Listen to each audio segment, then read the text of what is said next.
I feel really, really terrible. Really terrible. I just don't know what to do. What do you do when you're 81 with cancer and told you can't return to the UK, a country you've called home for over 6 decades? Hannah Dankwa finds herself in that very situation with her daughter Akia. Okay. After what was meant to be a 2-week family holiday in Kumasi, Ghana. A city that's nearly 200 miles away from the capital Accra in the south of the country, and over 4,000 miles away from where she usually lives in North London. Almost 4 months ago, they turned up to the airport to go home and were sent away. We were shocked. Mum has travelled from the UK to Ghana and back to the UK with the same documents that we had with us for over 40 years. There's not been a problem ever. And so when we were told she couldn't travel back, we were devastated. Hannah Dankwa is a UK citizen. She was born here in Kumasi in 1944, which was a British colony at the time.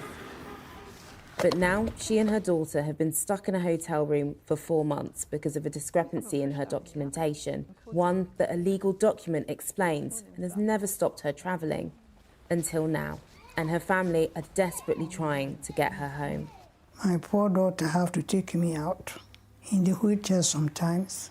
I have 2 knee operations. When I walk too much, it hurts. I feel for my daughter. They've tried everything they can think of, and even the NHS wrote a letter to the Home Office confirming Hannah's chemo treatment, that she should be closely monitored and needs to be back in the UK as soon as possible. We're left in limbo, not knowing what's happening next. We just know nothing. We just go week by week. Back in London, I met up with Hannah's other daughter, Anna. They're supported by the charity Justice for Windrush and have been pleading with officials to fast-track a new British passport. It's a job in itself, chasing all of these different departments. We've called the Passport Office nearly every day, the Foreign Office we call regularly. We're in contact with various different people in the same departments, and it's what is most frustrating. It's as though they all don't have access to the same information, because we're having to repeat ourselves over and over again. It's frustrating, it's infuriating, and it's shocking that departments with such important jobs can kind of make some of the missteps that they've made with us and our situation. The Home Office will say, look, we need to make all of these checks before we give out a British passport. Of course, and they do. But someone who's got 60 years of life in the UK, I think that there should be someone who should have looked at this and say, there's a British pensioner who's stranded abroad. Let's carry this through the system. Let's continue this quickly.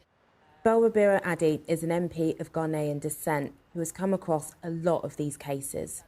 I think the issue is with the Home Office itself. You know, the culture still maintains one of a slightly hostile environment. There's also a lot of confusion about the Windrush scandal. We have to remember that the Windrush scandal covered all people from all Commonwealth countries. Sometimes when they see a case like this coming from a country like Ghana, you don't have a situation where it's looked at in the same way. Windrush Square, where Hannah's case sits alongside the many of Commonwealth citizens who found themselves in this situation where they no longer have the right to be in the UK.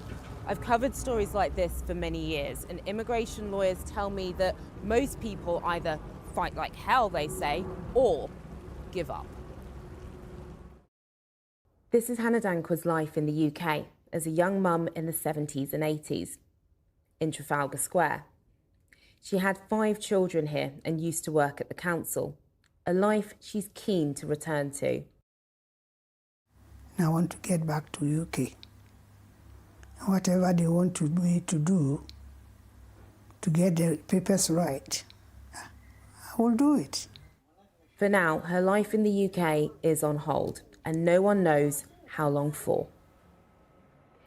Well, in the last hour, the Home Office sent us a statement saying while they do not comment on individual passport applications, a passport is only issued once all checks are satisfactorily completed. We also contacted the Windrush Commissioner. They did not respond.